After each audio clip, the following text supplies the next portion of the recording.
So, hello guys, welcome to my YouTube channel. It's Shushrut Odhikari. You are watching Shushrut Odhikari MBBS channel. আজকে আরো একটা important video, definitely একটা important video, কিন্তু একটু অন্যরকম video হতে চলেছে, কাট অফ থেকে দূরে। নিট পরীক্ষা রিলেটেড বা পরীক্ষার দিনের একটা ঘটনাকে নিয়ে আজকের এই ভিডিও। এই ভিডিওতে একজন পরীক্ষার্থী নিট অ্যাসপারেন্ট তার পরীক্ষার দিনের অভিজ্ঞতা শেয়ার করছেন এবং সে কিভাবে একজন বাজে এক্সামিনারের খপ্পরে পড়ে তার গোটা একটা বছর খারাপ হয়ে গেল। তার খুবই ভালো প্রিপারেশন ছিল, তা সত্ত্বেও এক্সামিনার, একজন বাজে এক্সামিনার তাকে কিভাবে পরীক্ষা চলাকালীন রীতিমতো ডিমোটিভেট করতে থাকে এবং তার ৪৫ মিনিট সময় নষ্ট করে এবং নিট এক্সামিনেশন চলাকালীন এনটিএর গাইডলাইন না মেনে বিভিন্ন রকমের গল্প আলাপচারিতা তিনি তার বান্ধবীগণের সাথে করতে থাকেন এবং বাকি নিট অ্যাসপারেন্টের জন্য ডিস্ট্রাকশনের কারণ হয়ে দাঁড়ান। আজকের এই এক্সপিরিয়েন্স নিয়ে আজকের এই ভিডিও। ঠিক আছে, আমি এরকম বাজে এক্সামিনারকে বলবো আপনার কোনো অধিকার নেই। একজন স্টুডেন্ট সে ফার্স্ট অ্যাটেম্পটে চান্স পাবে কি ফোর্থ অ্যাটেম্পটে চান্স পাবে কি সিক্সথ অ্যাটেম্পটে চান্স পাবে সেটা আপনার দেখার বিষয় নয়। আপনি একজন ইনভিজিলেটর, আপনার দায়িত্ব পরীক্ষা নেওয়া, আপনার অতটুকুই কর্তব্য, আপনি শুধু অতটুকুই করা উচিত ছিল আপনার। একজন ছাত্রকে ডিমোটিভেটেড করার কোনো অধিকার আপনার নেই আর ছিল না।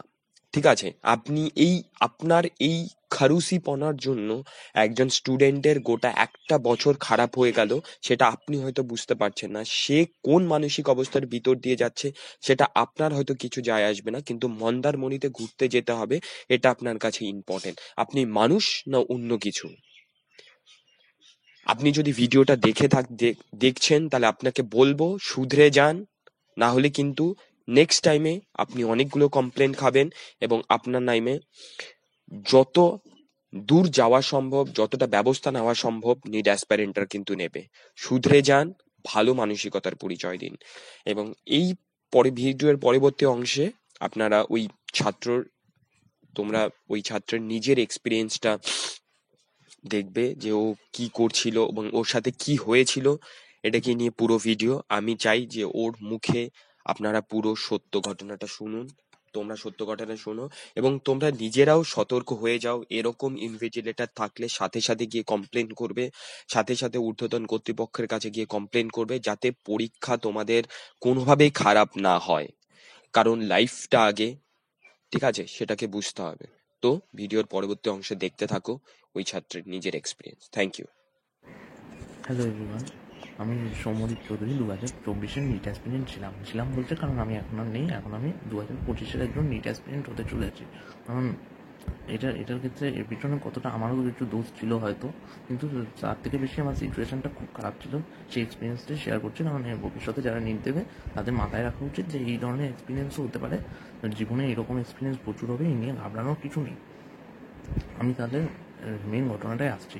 আমার ছিল, আমার সিট পড়েছিল নিটের হলো সিস্টার নিবেদিতা ইউনিভার্সিটিতে। আমি 11টার সময় পৌঁছে গেছিলাম ওখানে। নিউ টাউনে পড়েছিল সিট, আমার বাড়ি যাদবপুর, এবার নিউ টাউনের সিট পড়েছিল। এবারে আমি সকাল 11টা বা 10:30টার মধ্যে পৌঁছে গেছি এবং 11টার সময় ঢুকিয়ে দিয়েছে। সমস্ত রেজিস্ট্রেশন সমস্ত কিছুই হয়ে গেছে ওখানে। এইবারে রেজিস্ট্রেশন যখন হয়ে যায়, তারপরে আমাদের 3তলায় পাঠিয়ে দেয়। 3তলায় আমার 314 নম্বর রুম পড়েছিল। এবার 314 নম্বর রুম 3তলায় পড়েছিল। এবারে তারপরে উনি মানে যারা আমাদের ইনভিজিলেটর ছিলেন দুজন, ওনারা মানে সব কিছু অ্যারেঞ্জ করলেন। ঠিক আছে, ওই অবধিও ঠিক আছে। আমরা বসলাম পুরো পাক্কা 11টা থেকে পুরো 2টো অবধি পাক্কা বসে রইলাম। ওনারা তাদের কলিগদের সাথে গল্প করছেন, হাসি ঠাট্টা করছেন, আর আমরা চুপ করে হাঁ করে বসে আছি, কিছুই করছি না। হ্যাঁ, তখন ওনারা শৈশাবোধ করেই নিতেই পারতাম, যে বিভিন্ন ছবি লাগানো এরকম করে নিতেই পারতো, কারণ এমনিতেই ওনারা এনটিএর অনেক রুলই মানেননি, কিন্তু ওনারা সেটা করলেন না। মানে তারা ছাত্রদের কোনো রকম ভালোই ওনারা চান না, যে এটা মানে প্রমাণিত। যাই হোক, যে আমরা পরীক্ষা শুরু হলো, ঠিক 2টোর সময় পরীক্ষা শুরু হলো এবং শৈশাবোধ করা স্টার্ট হলো।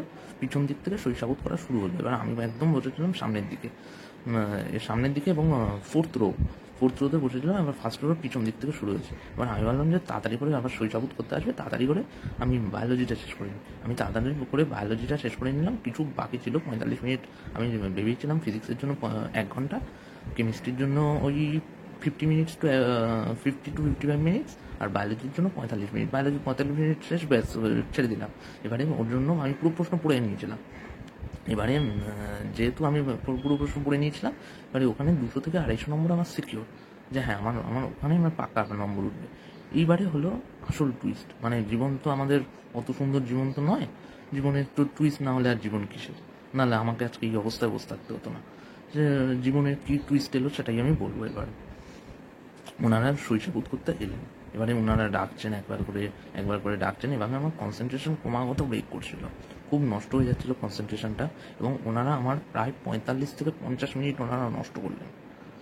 এবং আমি যখন ওনাকে বলতে গেলাম যে আপনারা একটু তাড়াতাড়ি করলেন তাহলে আমি লিখতে পারবো, উনি আমাকে ইনভিজিলেটর বললেন তুমি কোন হরিদাস পাল, যে আমাকে উনি জিজ্ঞেস করলেন প্রথমে যে তুমি ক বছর ড্র। আমি বললাম যে আমি ফার্স্ট ড্র। বলে যে তুমি 1 বছরই প্রথমবারই তুমি নিট পেয়ে যাবে, এরকম ভাবাটাও ভুল, কারণ লোকে 4-5 দিয়ে পায় না, তুমিও পাবে না, যে তোমাকে প্রথম বছর তুমি পাবে কোন হরিদাস পাল তুমি। তারপরে উনি আরও অনেক উল্টোপাল্টা কথা বললেন, যেটা আমি এখানে বলছি না। ঠিক আছে, আমি ওনাকে বোঝাতেই পারলাম না যে আমি কী জন্য বলতে চাইছি। আমি ভাবছি যে উনি আমাকে ওপর রাগ দেখালেন, উনি এরকম অনেককেই যাচ্ছিলেন, মানে প্রথম থেকে উনি অনেককে যাচ্ছিলেন এরকমভাবে, এবং আমাকে উনি প্রায় এরকম 10 মিনিট ধরে উনি আমাকে জ্বাললেন। সেখানেও আমার টাইমটা ওয়েস্ট হলো। সেটা আমি কিছু বললাম না যে না ঠিক আছে টাইম ওয়েস্ট হচ্ছে, না ঠিক আছে। এবারে তারপরে তারপরে আমরা লেখা শুরু করলাম। আমার তখন কেমিস্ট্রির জন্য বাকি ছিল হলো 1 ঘন্টা 15 মিনিট, ও কেমিস্ট্রি আর ফিজিক্সের জন্য। এবারে আমি ফিজিক্সে খুবই দুর্বল ছিলাম, এবং আমি আমার এক সিনিয়র, তার কাছ থেকে আমি ভেবেছিলাম যে প্রিভিয়াসের কোয়েশ্চেনগুলো সলভ করে করতাম এবং অ্যানালাইসিস করতাম, কিন্তু তাতেও আমার বিশেষ লাভ হলো না। কারণ আমি তখন ভাবলাম যে আমি তখন লাস্টে যে আমি দেখলাম যে আমার 1 ঘন্টা 15 মিনিট বাকি, আমার ফিজিক্স কেমিস্ট্রি পুরো বাকি। আমি না ওখানেই আমার খেলা শেষ হয়ে গেল, উনি ওখানেই আমার খেলাটা পুরো শেষ করে দিলেন। এবং আমি তখন ভাবছি যে আমি কী করবো। আমি 55 মিনিট ফিজিক্স কেমিস্ট্রি নিলাম, এবং 55 মিনিট আমার শেষ করতে লাগলো। তাও তারাগুলোতে প্রচুর সিলি মিস্টেক হয়েছে, প্রচুর ভুল হচ্ছে। মানে ওখানেই ওনারা 45 মিনিট নষ্ট করে আমার পুরো দিনটাকে ভেঙে দিয়েছেন, এবং পুরো এনার্জি সব নষ্ট হয়ে গেছে। এবং ওনারা যে আমার 45 মিনিট নষ্ট করলেন, এরপর তাদের কোনো অনুতাপ দেখা গেল না। এবং উনি আমার মনে হয় এরকম অনেকেই নষ্ট করেছিলেন। এইবারে তারপরে আমি যখন ফিজিক্স বাকি, আমার পুরো ফিজিক্সের 50টা প্রশ্ন তখন দেখা বাকি, তখন আমি দেখি যে আমার হাতে ঘড়িতে টাইম আছে ওই 15 থেকে 17 মিনিট। এইবারে তখন আমার কাছে পুরো বাকি ফিজিক্স পেপার। এবার ফিজিক্স পেপার খুলে দেখি আমি সবই জানা। কেমিস্ট্রিতে আমি 2-1টা পাচ্ছিলাম না, কিন্তু ফিজিক্সে আমি দেখি সব জানা, সেকশন এ অন্তত আমার পুরো জানা। এবার আমি দেখলাম যে আমি পারবো না। এবার আমার লাস্টে সমীকরণ দেখা লাগলো 2 মিনিটে 30টা করতে হবে, যেটা আমার পক্ষে নেক্সট পসিবল। এবং লাস্টে আমাকে আন্দাজে মেনে দিয়ে আসতে হলো, এবং যেখানে আমার স্কোরটা ওই অন্তত 600-র উপর থাকা, আমি 650 এক্সপেক্ট করিনি, কিন্তু 600-র উপর, যেখানে আমার সিলেকশন পাক্কা হয়ে যেত। 590 থেকে 600 অব্দি, 600 প্লাস হতে পারতো, সিলেকশনটা পাক্কা হয়ে যেত। শুধুমাত্র আমার লাখের জন্য বা আমার ভাগ্যের জন্য যে আমার সিলেকশনটা হবে না এবছর, প্রায় শিওর, অলমোস্ট শিওর। আমি নিজের 25-এর জন্য প্রিপারেশন অলরেডি স্টার্টও করে দিয়েছি, মনের জোরও আছে, মনের জোর দিয়ে প্রিপারেশন স্টার্ট করেছি। তবে হ্যাঁ, মন মানতে চায় না, কিন্তু কিছু করার নেই, কারণ মানিয়ে নিতে হবে। কারণ জীবনে এমন কিছু সিচুয়েশন আছে যেখানে মানিয়ে নিতে হয়। এবং উনি এরকম অনেকবার করেছেন, এবং ওনারা অনেকের সাথেই এরকম করেছেন। এবং আমার পাশে ওনারা বসে বেঞ্চে বসে এমনভাবে আড্ডা মারছিলেন যেন পাড়ার চায়ের দোকান। এদিকে মনে হচ্ছিল যে নিট এটা একটা অল ইন্ডিয়া বেসিস পরীক্ষা, এটা ওনাদের মনে হচ্ছিল না। তারপরে তো ক্যামেরাম্যান হেনা তেনা এমন ছবি তুলছেন আমাকে দেখিয়ে, বাবু স্মাইল এই ওই সেই করে এমন ছবি তুলছেন যেন মানে বিয়ে বাড়িতেও লোকে ওরকম ছবি তোলে না। আমি তো ভেবেছিলাম বিয়ে বাড়িতে এসেছি নাকি পরীক্ষা দিতে এসেছি, এটাই বুঝতে পারছিলাম না। তারপরে আমার সাথে আরেকটা জিনিস হয়েছিল, সেটা হলো তার আগে আমার অ্যাডমিট কার্ডের মধ্যে ওনারা ওই পেন দিচ্ছিলেন, ওই পেনের নিপ ছিল না অ্যাডমিট কার্ডের। এই সময় পেনের নিপটা ভাঙা ছিল। পেনের নিপ থেকে সকালে আমার অ্যাডমিট কার্ডের পিছনের পাতা পড়ে যায়, এবং যেহেতু সাদা ছিল ওটা কিছু হয়নি, কিন্তু পড়ে যায়। এবং আমার যদি ওটা সামনের পাতায় পড়তো তাহলে পরীক্ষা পুরো ক্যান্সেল হয়ে যেত আমার। কিন্তু আমার কোনো দোষ ছিল না, কিন্তু দুর্ভাগ্যক্রমে এটা আমার হয়নি। আমি পরীক্ষাটা দিতে পেরেছিলাম, কিন্তু আলটিমেটলি আমার এবছরও সিলেকশন হলো না। শুধুমাত্র আমার সমস্ত প্রিপারেশান থাকা সত্ত্বেও, এতদিনের পরিশ্রম, এতদিনের রাত জাগা, এত কিছু স্যাক্রিফাইস, লোকে ঘুরে বেড়াচ্ছে আমি ঘুরে বেড়াচ্ছি না, এত কিছু স্যাক্রিফাইস, বাড়িতে বসে ঘন্টা ঘন্টা দিনের পর দিন, মাসের পর মাস, এমনকি 1 বছরও চলে গেল, কত ঝড় বৃষ্টি এসছে, কত কিছু হয়েছে। আমি কিন্তু সেই ওই একটা আলো জ্বালিয়ে টেবিল ল্যাম্প জ্বালিয়ে আমি শুধু পড়ে গেছি যে একটা সিলেকশন পাবো বলে। তখন যখন এগুলো হয়, এরকম একটা ইনসিডেন্ট যে শুধুমাত্র ভাগ্যের জন্য আমাকে হার মেনে যেতে হচ্ছে, ভাগ্যের কাছে হার মেনে যেতে হচ্ছে, তখন আমার মনে হয় আর এটার থেকে মানে দুঃখের এবং ভেঙে পড়ার আর কিছু নেই। এটা মারাত্মক জোরে শকিং আমার কাছে, এবং এই শকটা মারাত্মক জোরেই আমার লেগেছে, এবং এটা কাটিয়ে উঠতে জানি না আমার কদিন লাগবে, তবে আমি শীঘ্রই কাটিয়ে উঠবো। এবং আমি ভগবানের কাছে এটাই প্রার্থনা করব যে আগামী দিনে যেন এরকম কারোর ভাগ্য এরকম যেন না হয়। কারণ সত্যি কথা বলতে আমি তখনই আমি ড্রপ নিয়ে নিয়েছি, আমার কোনো খারাপ লাগছে না, যে আমার আর সত্যি কথা বলতে হারানোর কিছু নেই। তাই তাই এই যে ইনভিজিলেটাররা আমার সাথে খারাপ ব্যবহার করলেন, ওনারা আমাকে 10 মিনিট ধরে ঝাড়লেন যে তুমি কোন অনু, তুমি একবারে চান্স পাবে কি দুবারে চান্স পাবে কি 50 বারে চান্স পাবে, সেটা উনি বলার কেউ নন। উনি ইনভিজিলেটারের কাজ করবেন, কিন্তু উনি সেটা করলেন না। উনি আমাকে জ্ঞান দিলেন উল্টে 10 মিনিট ধরে, সেটা তো উচিত না। উনি আমার 10 মিনিটের সময়টা নষ্ট করলেন এবং পুরো এনার্জিটা উনি আমার ব্রেক করে দিলেন। এবং মানে আমি সবাইকে এটাই বলবো যে এটার থেকে ভেঙে পড়ার কিছু নেই। এরকম সিচুয়েশান আসবে, যে প্রিপারেশান ভালো থাকা সত্ত্বেও লোকে যখন চান্স পাবে, লোকে আমার চেয়ে কম প্রিপারেশানের ছেলেরা এবং স্টুডেন্টরা এবছর চান্স পেয়ে যাবে, কিন্তু আমাকে আবার ঘরের দরজা বন্ধ করে এনসিআরটি পড়তে হবে। সবাই মেডিকেল কলেজে গিয়ে আনন্দ করবে, আর আমাকে সেই ওই এনসিআরটি পড়তে হবে, প্রিভিয়াস ইয়ার করতে হবে, মক টেস্ট দিতে হবে, সেই ঘরের দরজা বন্ধ করে একটা অন্ধকার ঘরে বসে আলো জ্বালিয়ে পড়তে হবে, এবং এটা রিয়েলি পেইনফুল।